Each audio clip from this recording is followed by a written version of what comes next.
Okay, so I'll start the screen share and let's see what we have to do now.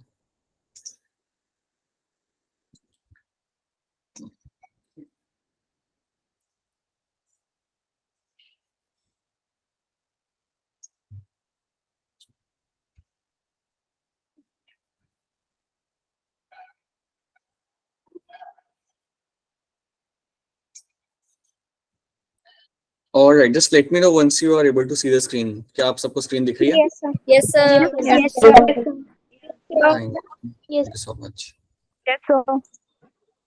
All right, people. चलिए चालू करते हैं हमारे ये disease के साथ जो आपके यहाँ पे कैंसर. आपने HIV कर लिया, HIV एड्स आप समझ चुके हैं. कैंसर समझते हैं अगेन काफी इंपॉर्टेंट डिजीज है in terms of exam, in terms of NEET exam. So let's understand इस डिजीज को आराम से. ठीक है.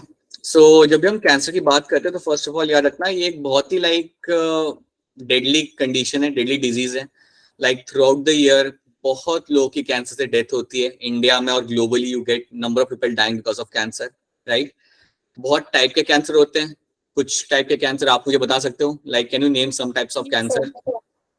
Blood Oral cancer, blood cancer, blood cancer, skin cancer, mouth cancer, oral, normal blood cancer. ठीक है. urinary bladder okay, oral cancer, blood cancer. bladder cancer, okay, bladder cancer. ठीक है. lung Pancreatic cancer. Oh, very good. lungs cancer, Pancreatic cancer, true. cervical cancer or uterine cancer and skin cancer. Okay, we'll take it as a cervical cancer over here. ठीक है. You will have. Okay, अभी हम फिलहाल cervical लेते हैं. Then we can just also take something like breast cancer जो again इसके cases काफी ज़्यादा आपको देखने के लिए मिल जाते हैं throughout the world. So you will have a breast cancer. All right. So basically cancer is the reason for a large amount of death throughout the world. काफी डेथ होती है कैंसर की वजह से. इंडिया में भी यहाँ पे लाइक काफी लोग सफर करते हैं एंड ग्लोबली भी आपका like you have more amount of death happening because of cancer. Cancer एक ऑल्सो ऐसी कंडीशन है जिसके ऊपर बहुत ज्यादा एक रिसर्च किया जाता है. अगर आप आगे जाके थोड़ा नोटिस करोगे you will get to know कि मॉलिक्यूलर लेवल पे कई सारे लाइक रिसर्च लैब सिर्फ कैंसर सेल के ऊपर काम करते हैं. Because even today we don't have a very precise cure for cancer, right? We do have a way to treat cancer, but we still have to work on it ताकि हम एक better cure निकाल सके जिसके through minimum damage करके हम लोग like cancer को treat कर सके. So that is something we are trying to do throughout the like several decades. And study of cancer को हम यहाँ पे बोलते हैं as a oncology. तो याद रखिएगा आपका जो study of cancer होता है उस branch को हम कहते हैं यहाँ पे oncology. So ये एक basic चीज है जो आप यहाँ पे जानते हो, like cancer is one of the deadly condition. अभी हमें इसे समझना ये है कि मॉलिक्यूलर लेवल पे कैंसर किस तरीके से काम करता है. How does cancer operates at a molecular level, या सेल के अंदर ऐसी क्या चीजें होती है जिसकी वजह से आपका कैंसर फॉर्म होता है या आपका सडनली आपका ट्यूमर फॉर्मेशन होता है. तो वो कंपोनेंट हमें यहाँ पे समझना है. So let's try to see those thing. So first of all अगर मैं कैंसर को एक सिंपल टर्म से डिफाइन करूं सो आई कैन क्लियरली से कि कैंसर ये कंडीशन है जिसमें you have uncontrolled abnormal excessive mitosis of cell is seen. So uncontrolled abnormal excessive mitotic division of cell is called as a cancer. अब इसको आप इस तरीके से आप देख सकते हो. Let's assume ये आपका नॉर्मल सेल है. Let's assume ये आपके यहाँ पे नॉर्मल सेल है. आपके पास 2-3 नॉर्मल सेल आपके पास है यहाँ पे. एक नॉर्मल सेल को पता होता है कि उसे कितना डिवाइड करना है. एक नॉर्मल सेल को हमेशा मालूम रहेगा कि उसे कितना डिवाइड करना है. तो ये समझो मेरे 3-4 नॉर्मल सेल है, ये डिवाइड करेंगे, ये और 3-4 नॉर्मल सेल बनाएंगे और उसके बाद वो डिवाइड करना कर देंगे बंद. सो याद रखते हैं एक नॉर्मल सेल डिवीजन बहुत स्ट्रांगली रेगुलेटेड होता है. दैट मींस सेल को काफी क्लियरली मालूम होता है उन्हें कितना डिवाइड करना और कब उन्हें रुकना है. So I can say normal cell division is regulated. मैं कह सकता हूं कि नॉर्मल सेल डिवीजन जो आपका होता है, नॉर्मल सेल डिवीजन ये आपका काफी स्ट्रांगली होता है रेगुलेटेड. जब मैं यहाँ पे टर्म यूज कर रहा हूँ रेगुलेटेड, इसका मतलब यहाँ पे ये होता है कि सेल्स को मालूम होता है कि कब तक उन्हें डिवाइड करना और कब उन्हें डिवाइड नहीं करना. अब यही चीज आपको कैंसर सेल में देखने के लिए नहीं मिलेगी. अगर आपके पास समझिए कुछ सेल्स हैं, लेट्स अज्यूम मेरे पास यहाँ पे व्हाइट सेल्स हैं and they are all cancerous cells. So what will happen in a matter of some time, कुछ ही दिनों के अंदर यू विल फाइंड कि ये सेल बस रैपिडली डिवाइड करते रहेंगे और डिवाइड करके they will form a large number of cells, और अल्टीमेटली होता क्या है कि उस एरिया के अंदर आपको एक ट्यूमर फॉर्मेशन मिलता है। तो ये सेल आपके यहाँ पे डिवाइड करते रहते हैं एंड डिवाइड करने के बाद they will form a small tumour over there. So यहाँ पे हुआ क्या, कैंसर सेल जो आपके यहाँ पे है they are showing uncontrolled division. यहाँ पे आपका माइटोसिस रेगुलेटेड नहीं है, याद रखना यहाँ पे आपका माइटोसिस रेगुलेटेड नहीं है। So I can very clearly say there is no regulation over here, there is no regulation of cell division, there is no regulation of cell division। इसका मतलब यहाँ पे ये होता है कि आपके सेल्स ने तो डिवाइड किया, राइट, लेकिन वो रैपिडली डिवाइड करो, रुक भी नहीं रहे डिवाइड करना, वो बस डिवाइड कर करके क्या नंबर बढ़ा रहे हैं। And that is what you find happening in cancer. यही चीज आपको कैंसर में होते हुए दिखती है कि सेल्स रुकते ही नहीं है, वो बस डिवाइड करते रहते हैं और उनका नंबर बढ़ता है and they will form the tumour over there. Question यहाँ पे ये है कि यार ऐसा क्या होता होगा सेल के अंदर कि वो ऐसा करता है। एक नॉर्मल सेल सडनली ट्यूमर क्यों फॉर्म करता है, या एक नॉर्मल सेल या कुछ ग्रुप ऑफ सेल सडनली आपका कैंसरस कैसे बन जाता है, वो हमें समझना है, राइट। बट एक बेसिक चीज याद रखना कि आपके जो नॉर्मल सेल होते हैं वो आपका डिवीजन करने के बाद एक टाइम के बाद रुक जाएंगे। So they have a very regulated cell division, but वही रेगुलेशन मुझे एक कैंसर सेल में देखने के लिए नहीं मिलता। I can not see cancer cell showing any kind of regulation in cell division। So ये है मेरे यहाँ पे cancer cells, these are all my cancer cells।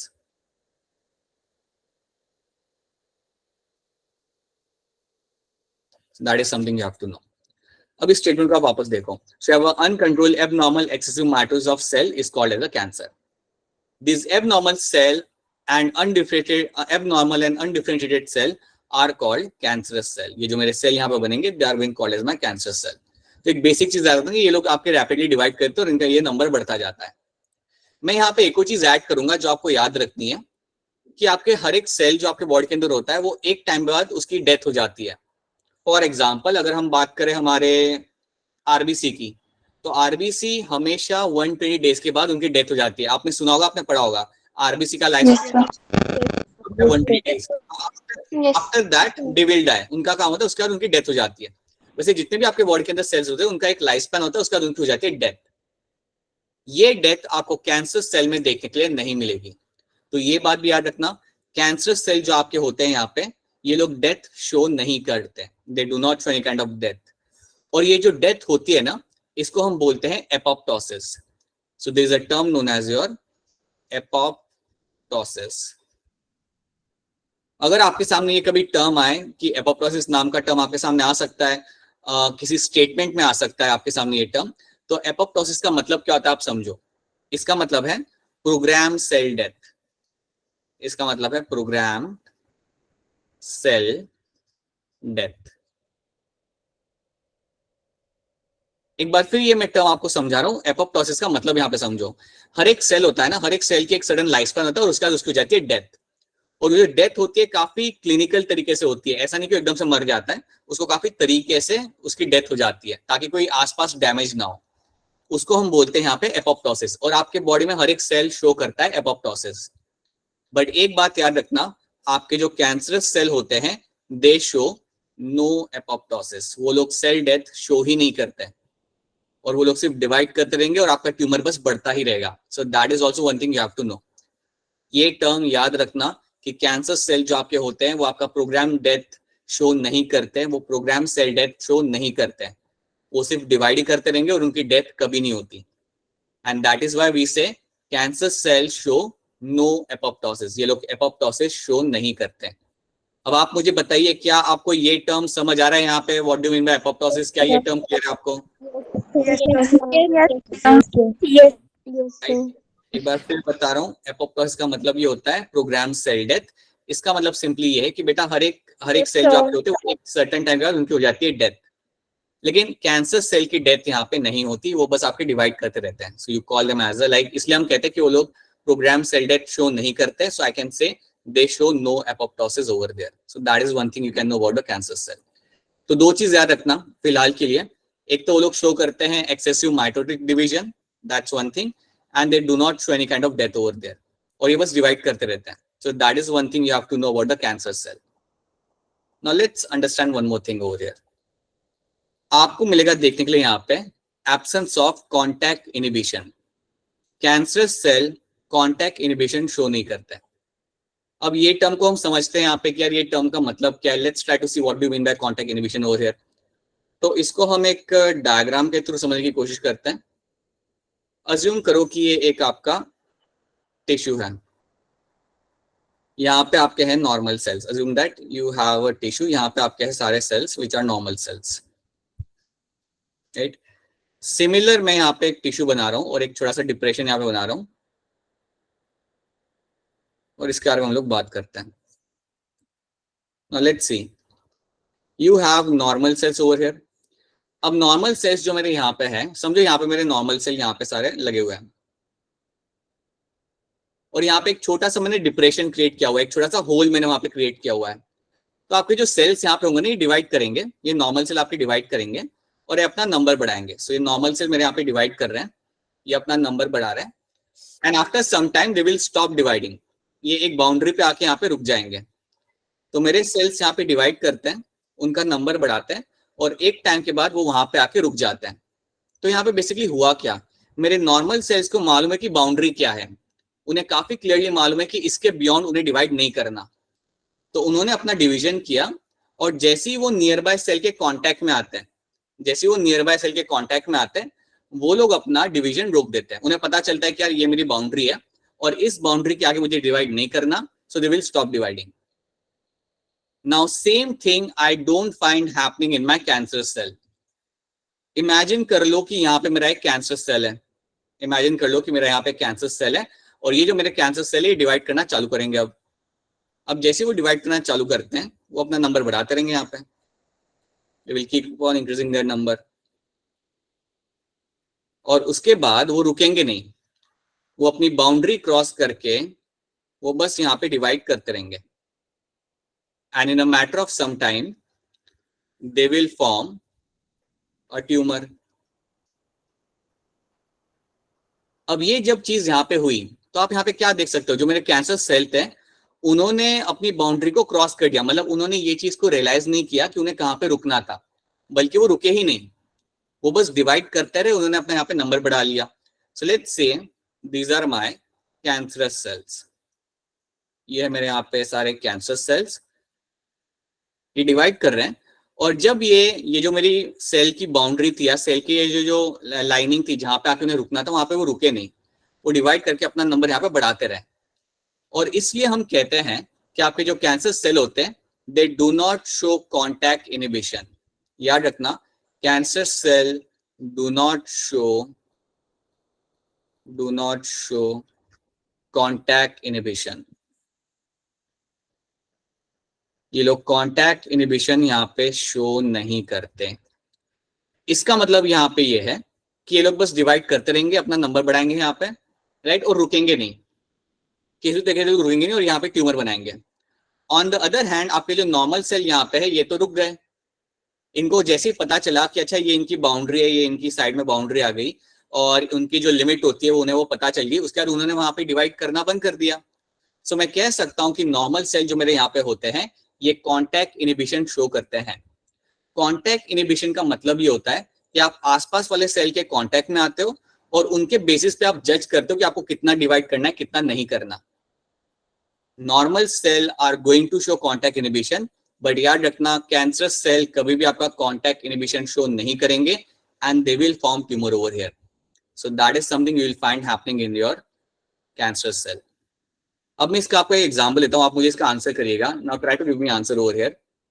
Assume that, simple सा क्वेश्चन है, अज्यूम दैट अगेन यहाँ पे मेरा एक डिप्रेशन है, राइट. ये एक मेरा टिश्यू है, राइट.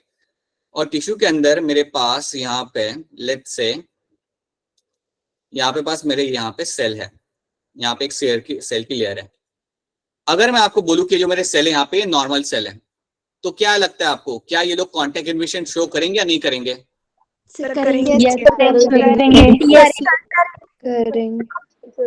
हाँ जी. अगर ये मेरे यहाँ पे नॉर्मल सेल है, अगर मेरे यहाँ पे सारे के सारे नॉर्मल सेल है, देन मुझे क्या दिखेगा कि ये लोग डिवाइड करेंगे एक सर्टेन लेवल तक और उसके बाद वो लोग डिवाइड करना यहाँ पे कर देंगे बंद. So they will divide up to certain extent and after that वो लोग यहाँ पे डिवाइड करना कर देंगे यहाँ पे बंद, and that is when I will say they are showing the contact inhibition. उन्हें पता है कि उनकी बाउंड्री क्या है, उन्हें पता है कि उसके बियॉन्ड उन्हें यहाँ पे जाना नहीं है। So that is going to be your, that is your normal cell and they are showing the contact inhibition. यहाँ पे वो लोग कॉन्टैक्ट इनहिबिशन शो कर रहे हैं। But I can not find same thing happening with my cancerous cell. Same चीज मेरे cancer cell यहाँ पे शो नहीं करते और वो लोग यहाँ पे आपका ट्यूमर फॉर्म कर देंगे। तो ये एक और ट्रेट आपको याद रखना है। This is a third trait you can remember कि आपके cancer cell contact inhibition show नहीं करते। ये टर्म मैं बार बार रिपीट इसलिए कर रहा हूँ बिकॉज यू विल फाइंड ये टर्म आते हुए in the question in terms of statement. So that is the third statement over here, right. So दो कैरेक्टर याद रखना, एक तो वो लोग डेथ शो नहीं करते हैं। अगर आपको एपोप्टोसिस याद नहीं रह रहा तो आप इतना याद रख लो कि कैंसर सेल की डेथ नहीं होती, ये आप याद रख सकते हो। And along with that they show uncontrolled excessive mitosis. Mitotic division वो बहुत ज्यादा शो करते हैं। कुछ ट्रेट्स है जो आपको कैंसर सेल में देखने के लिए मिलेंगे। अब मुझे बताओ क्या यहाँ तक आपको समझ आ रहा है? Is this part clear to all of you यहाँ तक? Yes. Yes, sir. Yes, sir. This is what you to say in this, ये चीज आपको यहाँ पे देखने के लिए मिलेगी। नाउ अब हम यहाँ पे समझते हैं कि in cancer cell there is a breakdown of regulatory mechanism. मैंने आपको स्टार्टिंग में बताया था कि आपके जो कैंसर सेल होते हैं उनके अंदर आपका जो मैकेनिज्म होता है सेल के अंदर का, वो सही से काम नहीं कर रहा होता। कुछ तो दिक्कत वहां पे आई है जिसकी वजह से आपके सेल कैंसर्स हो गए, राइट। हमने पहली स्लाइड में यहाँ पे देखा था कि आपके जो नॉर्मल सेल थे वो डिवाइड करके रुक जाते हैं। इवन आपकी बॉडी में जो सेल है वो डिवाइड कर रहे हैं और एक टाइम बाद वो डिवाइड करना बंद कर देंगे। So they have a regulated division. But यहाँ पे आपका रेगुलेशन बिगड़ चुका है, कैंसर सेल के अंदर रेगुलेशन आपका बिगड़ चुका है। नाउ लेट्स सी वो आपका रेगुलेशन कैसे बिगड़ता है। Now let's try to see that. So in cancer cell there is a breakdown of this regulatory mechanism. आपके जो रेगुलेटरी मैकेनिज्म होते हैं वो आपके सही से काम नहीं करते।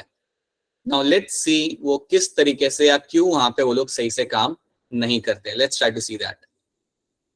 सी, अब आपको यहाँ पे थोड़ा सा ध्यान देना पड़ेगा। आपके जो नॉर्मल सेल्स होते हैं, आपके जो नॉर्मल सेल्स हैं या हमारे बॉडी में जितने भी सेल्स हैं उनके अंदर एक जीन है, याद रखना। उनके अंदर एक जीन होता है और उस जीन का नाम होता है प्रोटोऑन्कोजीन। प्रोटोऑन्कोजीन।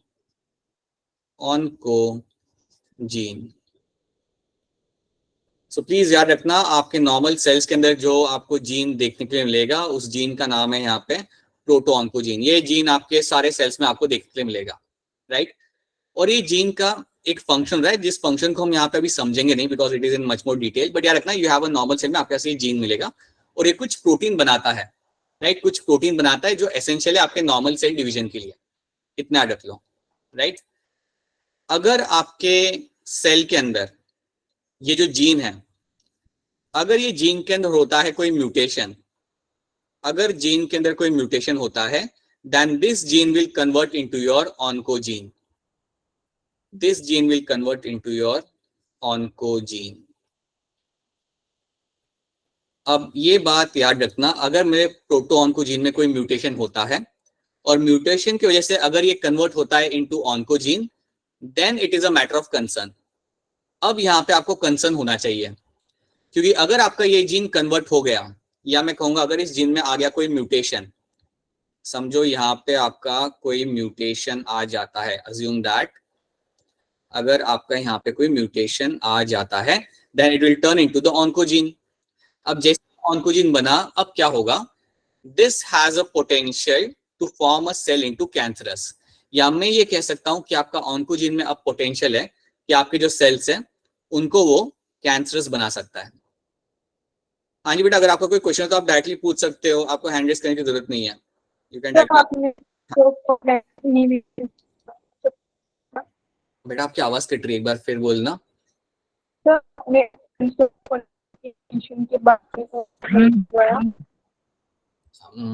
No, I can't still hear you, beta. Can you just write it down? In that case, just write it down your question, na? So I might be able to see that. आपकी आवाज बहुत break हो रही है. We cannot hear that. That's why. Right? मैं एक काम करता हूँ, एक बार फिर से रिपीट करता हूँ. So I have a gene. आपके नॉर्मल से हम सबके अंदर एक प्रोटॉन को जीन है और वो काम कर रहा है अपना एक बेसिक काम वो वहां पे कर रहा है.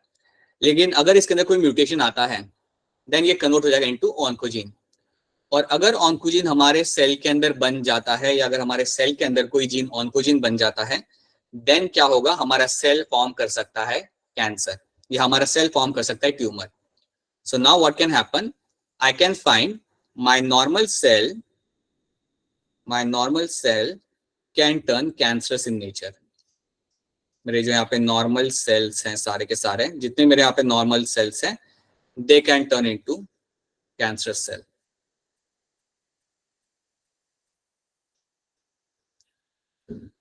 और अगर ये कैंसर सेल बन जाते हैं, अगर समझो तुम्हारा ऑन्कोजीन चालू हो गया, अगर बन गया वहां पे, अब तुम यहाँ पे क्या एक्सपेक्ट करोगे, मेरे कैंसर सेल क्या करेंगे, एक बार जैसे ही मेरे सेल कैंसरस बन गए तो क्या करेंगे,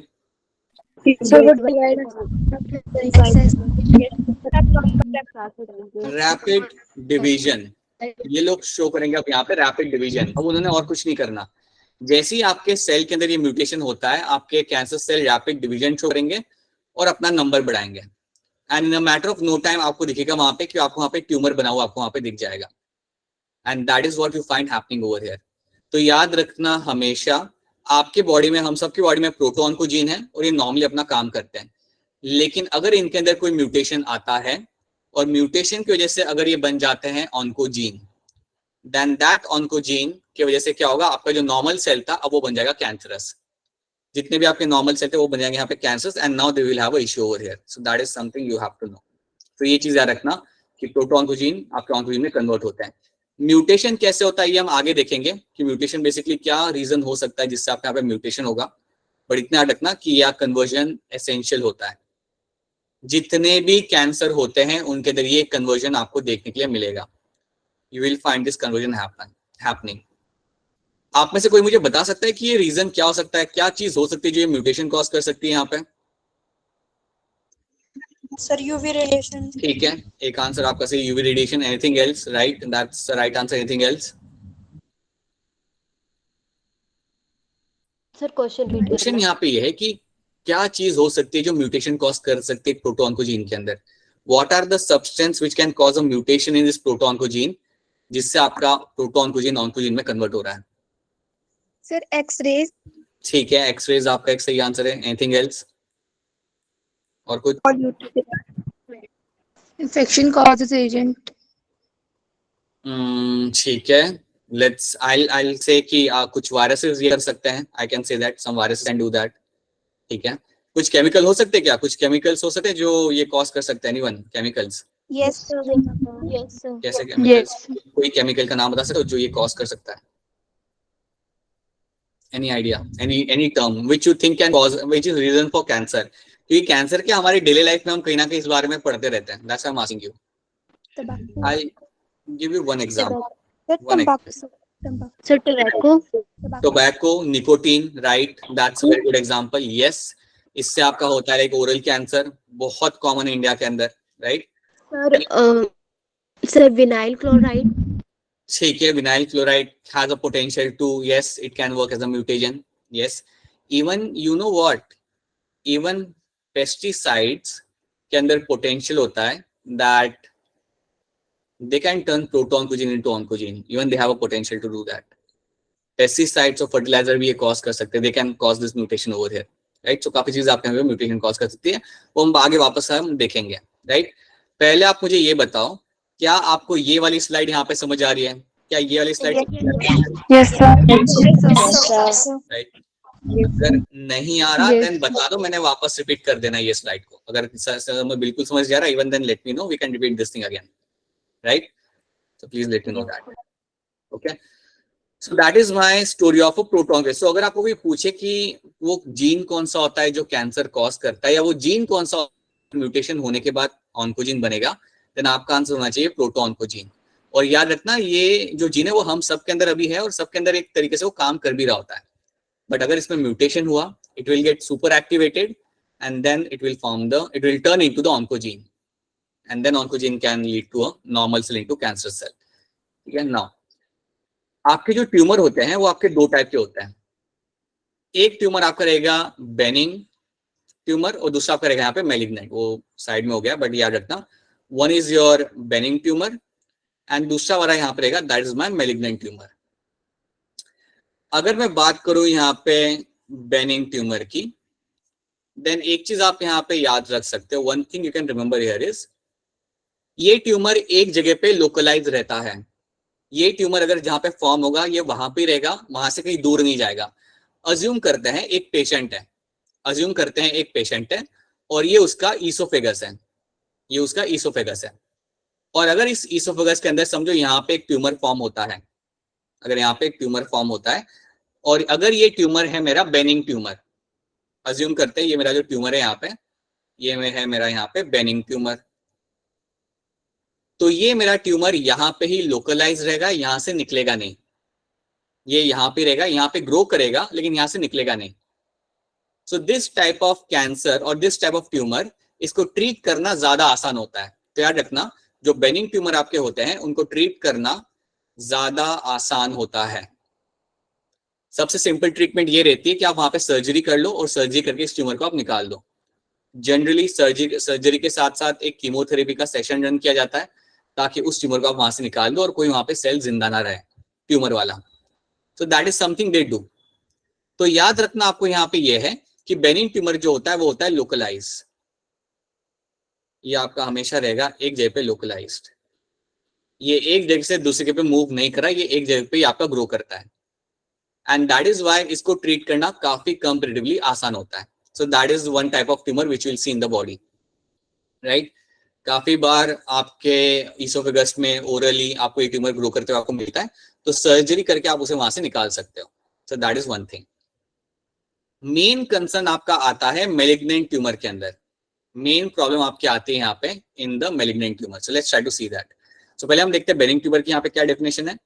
दे normally remain confined to a original location, जहां पे वो लोग ग्रो करते हैं वहां पे ही वो लोग रहते हैं, वहां से वो कहीं और नहीं जाएगा।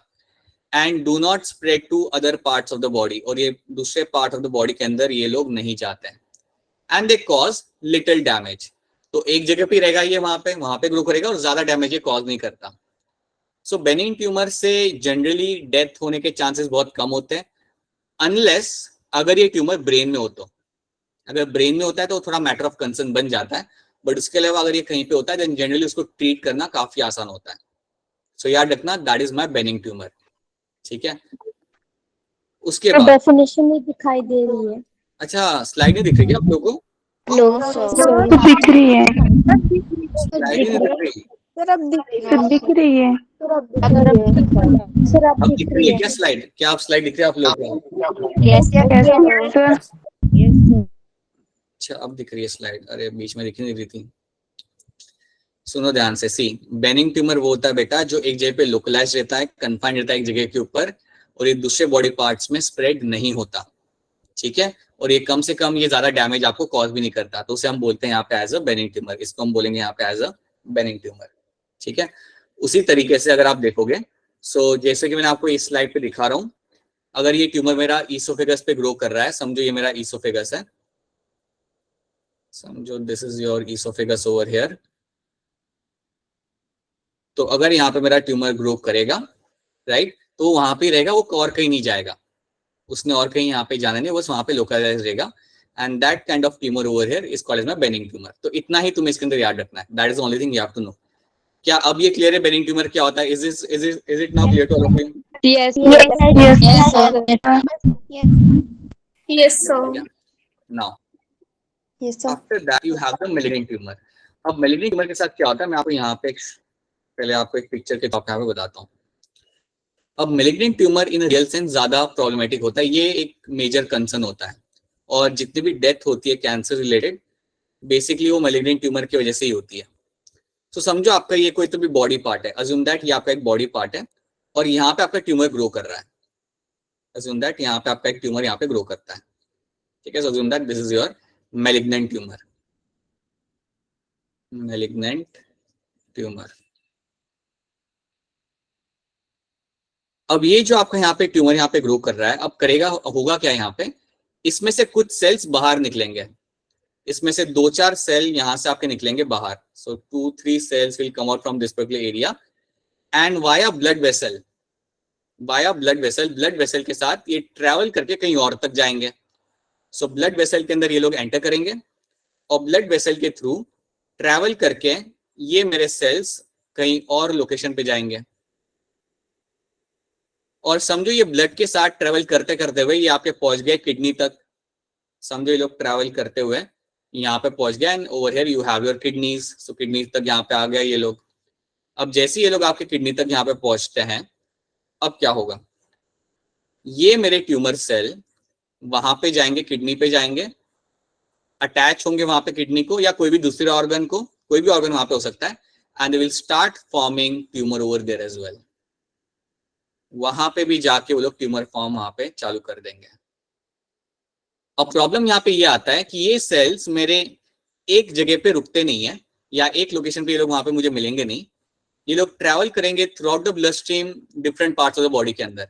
तो कहीं चाहे ये आपके थ्रोट में हो, चाहे ये आपके लंग्स में हो, चाहे ये आपके ईसोफेगस में हो, राइट, ये वहां से ट्रैवल करके दूसरे लोकेशन पे जाके वहां पे भी ट्यूमर फॉर्म करेंगे।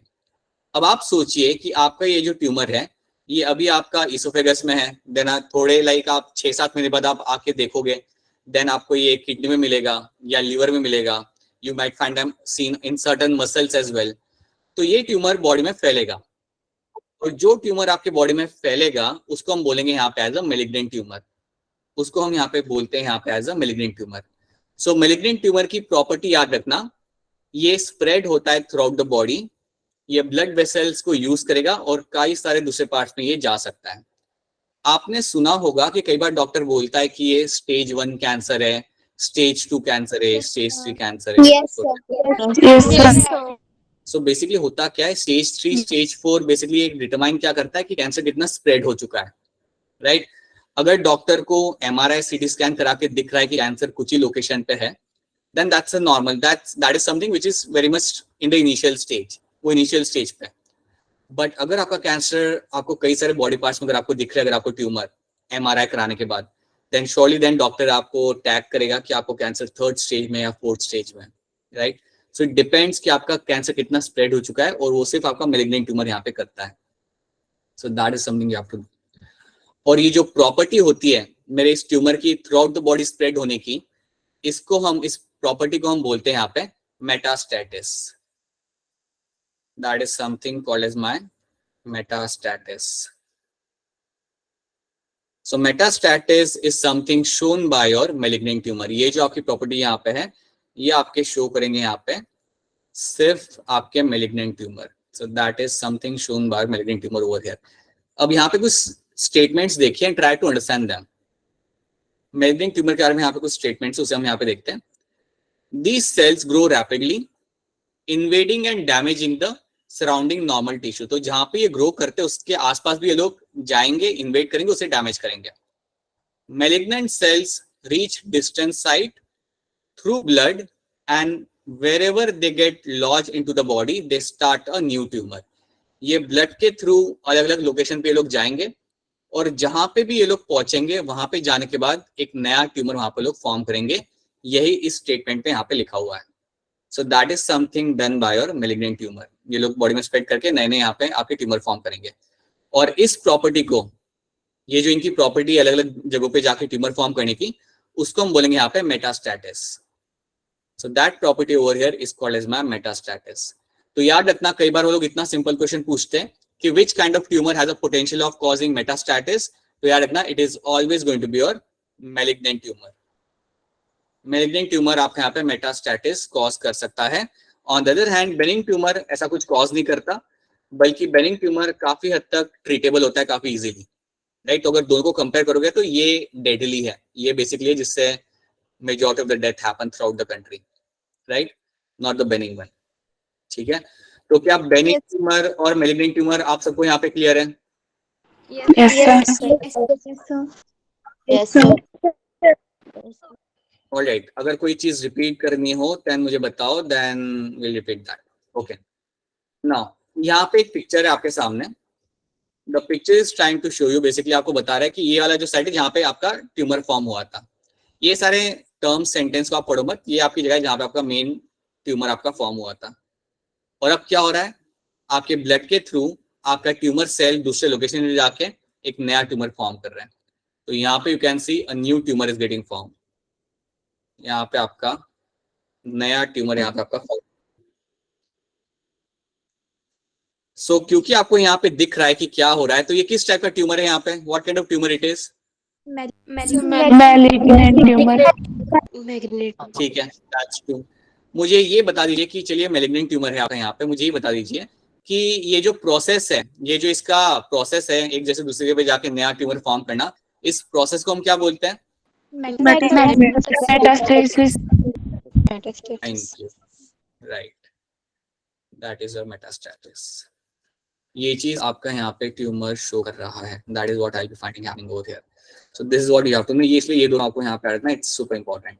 ठीक है, now let's talk about types of cancer.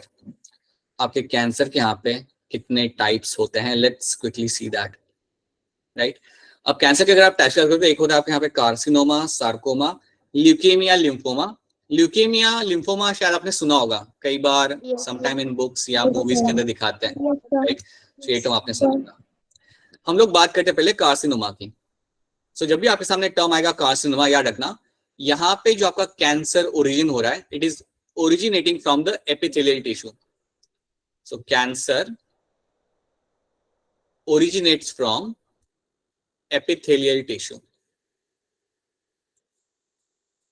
Epithelial tissue, right? So epithelial tissue के जो कैंसर होते हैं, या आई वुड से जो भी कैंसर आपके एपिथेलियल टिश्यू से ओरिजिनेट करते हैं, उनको हम बोलते हैं कार्सिनोमा। उनको बोलेंगे हम लोग यहाँ पे कार्सिनोमा। मैं आपको यहाँ पे कुछ एग्जांपल दे सकता हूँ, जैसे सर्वाइकल कैंसर हो गया, you can have a breast cancer, even breast cancer becomes example. So carcinoma के example मैं आपको दे सकता हूँ, you can have an example like your cervical cancer,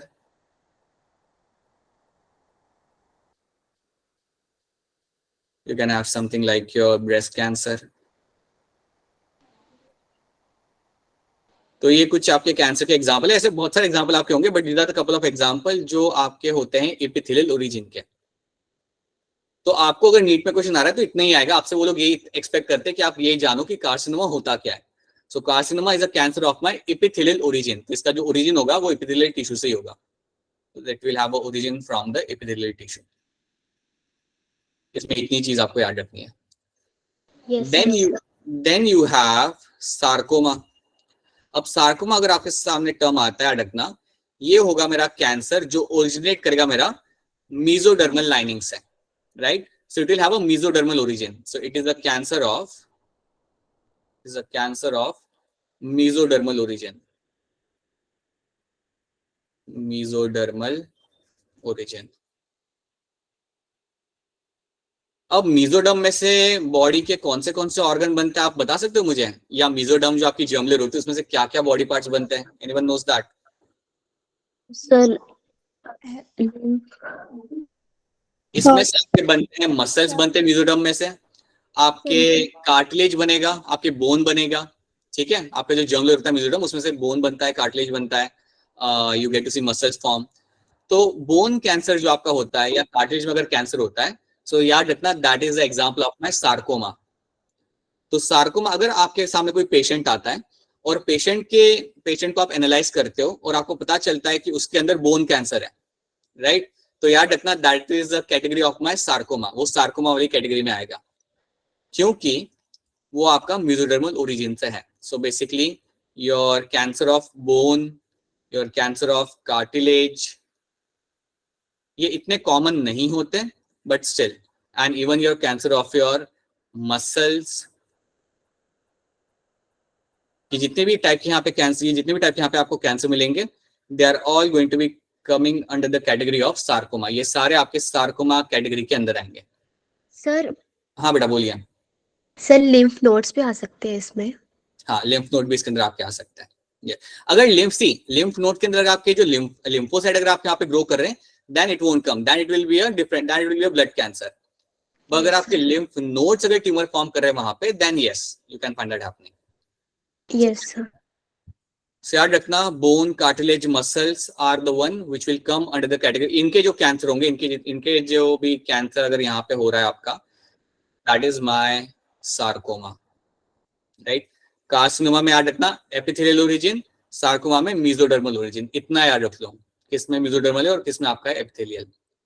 and third category आपकी यहाँ पे है ल्यूकेमिया की एंड लिम्फोमा की, जिसको हम काफी सिंपल लैंग्वेज में बोल सकते हैं as a blood cancer. This is example of blood cancer. आप मुझे ये बता दो कि अगर किसी को ल्यूकेमिया है तो उसके बॉडी में किस सेल का नंबर ज्यादा होगा? WBC. WBC. सही है, ब्लड सेल। राइट, बिल्कुल सही आंसर। उसके बॉडी के अंदर व्हाइट ब्लड सेल का नंबर बहुत ज्यादा होगा। अगर किसी को लिम्फोमा है, ब्लड सेल। हाँ जी, अगर किसी के बॉडी के अंदर लिम्फोमा है तो आप बताओ क्या कौन से सेल का नंबर वहां पे ज्यादा होगा? Red blood cells. White blood cell में भी एक टाइप होता है, याद करो, लिम्फोसाइट्स। लिम्फोसाइट्स, ठीक है, उसका नंबर वहां पे ज्यादा होगा। सो आपके बॉडी में, see I tell you one thing, see leukaemia में जनरली होता क्या है कि आपके व्हाइट ब्लड सेल का नंबर बहुत ज्यादा हो जाता है, राइट? अब आपके व्हाइट ब्लड सेल का नंबर ज्यादा नॉर्मली पता है कब होता है? जब आपके बॉडी में कोई इन्फेक्शन हो। अगर आपके बॉडी में कोई इन्फेक्शन हो, कोई पैथोजन अगर बॉडी के अंदर आ जाए तो व्हाइट ब्लड सेल का नंबर इंक्रीज होना नॉर्मल है, that is a very normal thing. अब जैसे ही आपके बॉडी में पैथोजन कम हो जाता है या उसकी लाइक ऑलमोस्ट लाइक न्यूट्रलाइज कर देते हैं आपके व्हाइट ब्लड सेल, तो आपके व्हाइट ब्लड सेल का नंबर वापस से नीचे आ जाएगा, it will come back to normal condition. But जिसको ल्यूकेमिया होता है, जिसको ब्लड कैंसर होता है, जिसको ल्यूकेमिया स्पेसिफिकली होता है, उनके अंदर इवन उसके अंदर अगर कोई पैथोजन नहीं भी है, अगर उसे कोई बीमारी नहीं भी है, तब भी उस पर्सन के अंदर व्हाइट ब्लड सेल का नंबर बहुत ज्यादा होता है। And that is when you get to realise कि यार इसको तो ब्लड कैंसर है, ठीक है? तो अगर किसी के ब्लड के अंदर या किसी के ब्लड प्रोफाइल के अंदर ल्यूकेमिया का अमाउंट या सॉरी ल्यूकोसाइट्स का अमाउंट बहुत ज्यादा है हमेशा, then potentially that person is suffering with blood cancer, ठीक है? तो याद रखना, that is my leukaemia and then lymphoma. ये एक सिंपल दो टर्म है यहाँ पे, बट इनको हम कलेक्टिवली यहाँ पे बोल सकते हैं as a blood cancer, right? Leukaemia के अंदर आपके WBC का नंबर बढ़ेगा, प्लीज नो दैट, यहाँ पे आपके WBC का नंबर यहाँ पे बढ़ना है, और लिम्फोमा के अंदर it's going to be lymphocytes. हाँ जी बेटा, कोई क्वेश्चन हो तो आप डायरेक्टली पूछ सकते हो, you don't have to raise your hand. हाँ जी शीतल, बताइए आपका क्वेश्चन। सर स्किन कैंसर कैसे होता है फिर? कार्सिनोमा ना, एपिथेलियल ओरिजिन, राइट? अच्छा, अगर ये पूछोगे कैसे होता है, देन जनरली यूवी रेज एक मेन कॉज करती है, UV rays are the main reason for skin cancer, ठीक है? अगर आप देखोगे ना, try to understand this thing, आप लोग कुछ चीजें बचपन में पढ़ चुके हो, आप समझ सकते हो। आपने ओजोन लेयर के बारे में पढ़ा होगा, right? Yes sir. Ozone layer आपको प्रोटेक्ट करती है यूवी रेज से। अगर Yes. आप प्लैनेट को देखते हो ना, अगर आप अपने प्लैनेट को देखते हो, देन ऑस्ट्रेलिया एंड एंटार्क्टिका, ये दो ऐसे बेल्ट है जहां पे ओजोन डिप्लीशन काफी ज्यादा देखने के लिए मिला है। एक तो ऑस्ट्रेलिया वाला belt and even the Antarctica वाला बेल्ट जो है, वहां पे ओजोन डिप्लीशन काफी ज्यादा देखने को मिला है। और जहां पे ओजोन डिप्लीशन ज्यादा देखने को मिला है ना, वहां पे number of cases for my skin cancer has also increased. समझ रहे हो? जहां पे ओजोन डिप्लीशन ज्यादा है, वहां पे number of cases of skin cancer have also increased. तो उससे आपको आइडिया लग रहा है कि UV rays are some of the major, like one of the reasons for causing skin cancer लोगों के अंदर, right? So that is the thing वो है, ठीक है? से याद रखना, you have a sarcoma, carcinoma and leukaemia, and ये तीन अलग टाइप के आप यहाँ पे कैटेगरीज होती है कैंसर की। क्या ये तीन टर्म आपको यहाँ पे क्लियर है? Are this three terms clear to all of you? Yes. Yes. Right, so that is something you have to know. इसके अलावा हाँ जी बेटा बोलिए, क्या करें आप, बताइए।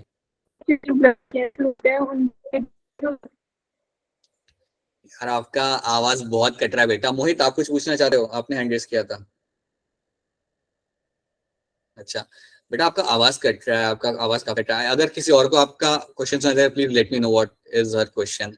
आपका आवाज काफी ज्यादा कट रहा है। उसमें लीवर कैंसर होता है, मतलब लीवर कैंसर भी होता है, लेकिन मुझे आपका क्वेश्चन नहीं समझ आया, किस चीज से हो रहा है आप पूछ रहे हो? वो सर जैसे ल्यूकेमिया में ब्लड कैंसर हो रहा है आपने बताया, तो लिम्फोमिया में कौन सा होगा? लिम्फोमा के अंदर, ठीक है, लिम्फोमा मैं बताता हूँ। देखो लिम्फोमा जो यहाँ पे टर्म है ना, let me just right it down ताकि तुम उसे मिस आउट ना करो। मैं यहाँ पे लिख रहा हूँ, अगर आपको एक पेशेंट मिलता है और उसकी फाइल आपके सामने मैं हाथ में रखता हूँ और मैं कहता हूँ कि इसको लिम्फोमा है, तो इसका मतलब क्या? इसका मतलब यह है कि आपके बॉडी के अंदर WBC होते हैं, और WBC में एक टाइप होता है, WBC में अगर आपको याद हो तो एक टाइप होता है जिसको हम बोलते हैं लिम्फोसाइट, जिसको हम बोलते हैं लिम्फोसाइट। लिम्फोसाइट्स की अगर आप बात करोगे तो उसमें दो कैटेगरी होती है, वो भी आपने पढ़ी होगी। एक होता है आपके टी सेल्स, और बी एक होता है आपके बी सेल्स, ठीक है। तो अगर आपके सामने कोई फाइल आती है उसमें लिखा हुआ है कि एक पर्सन को लिम्फोमा है, दैट मींस व्हाट, उसके अंदर लिम्फोसाइट्स का नंबर ज्यादा होगा, ठीक है। उसका लिवर से कोई कनेक्शन नहीं है, right.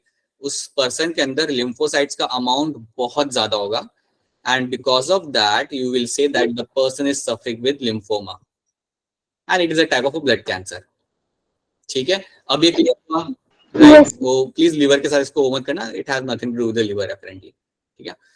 So that's only one thing. तो ये हो गया आपका यहाँ पे types of cancer, right. Cancer cause करने के कई सारे एजेंट्स होते हैं। You have number of chemical and physical agents that can cause cancer and are known as carcinogen.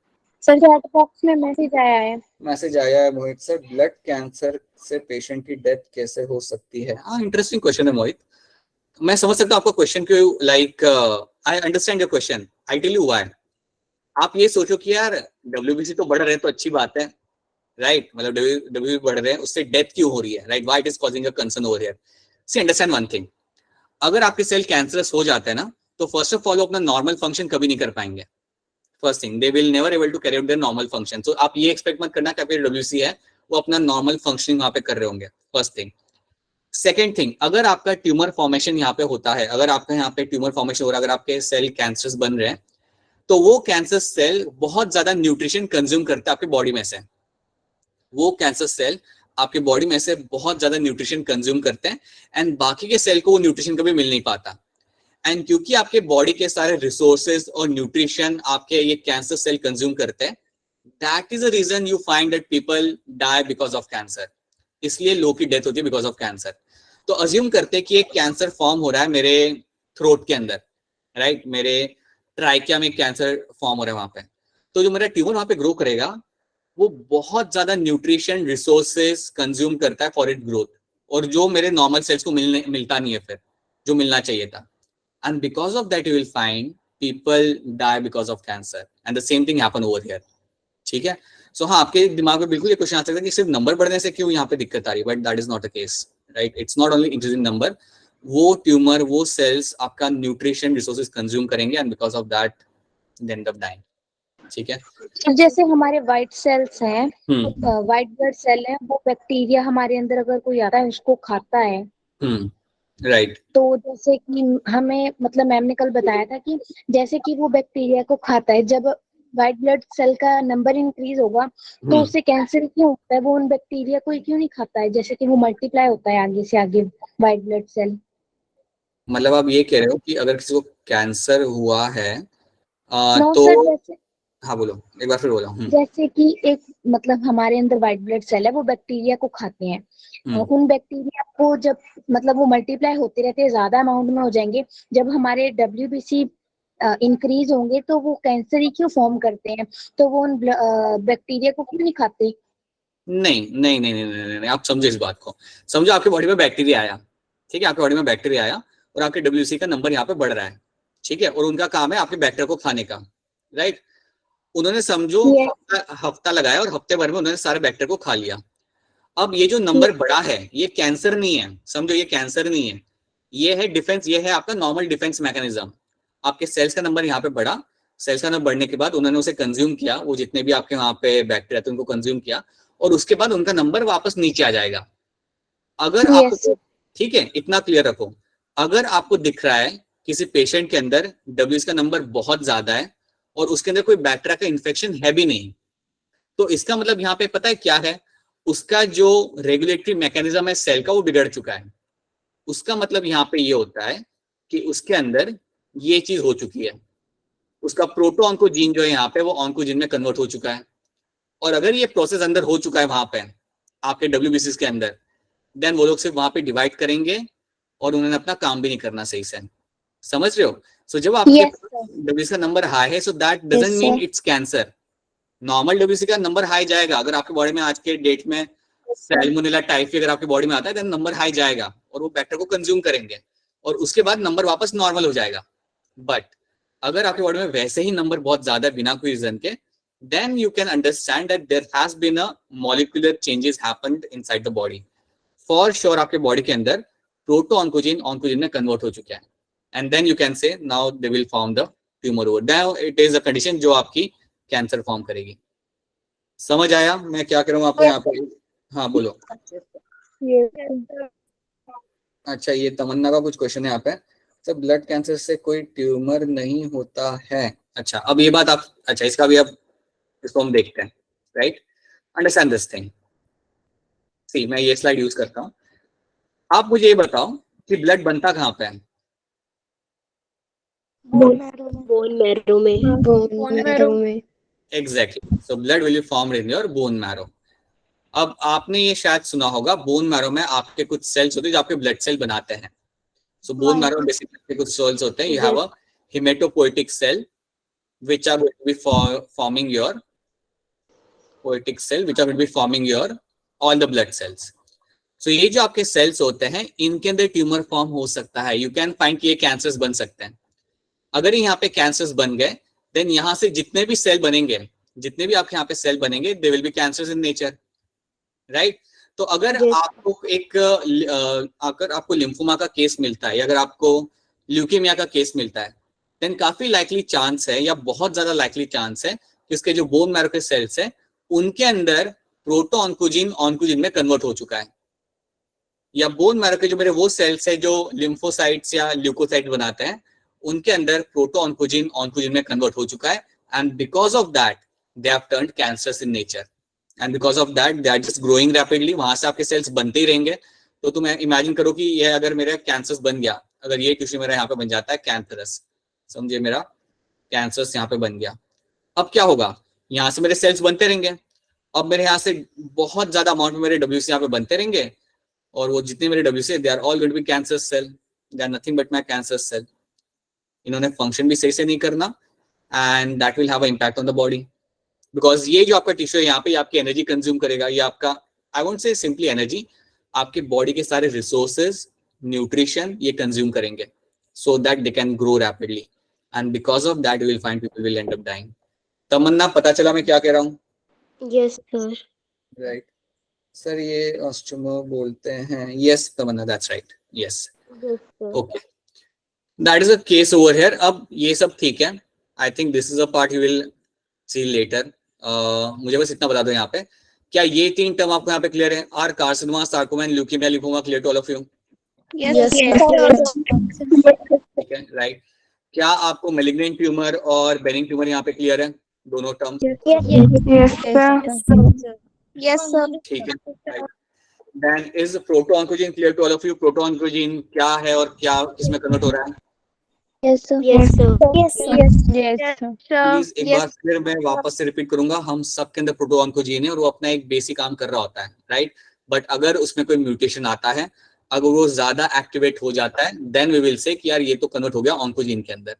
और अगर एक बार ऑन्कोजीन बन गया, देन वही नॉर्मल सेल जो आप कहते हैं अब हो जाएंगे आपके कैंसरस.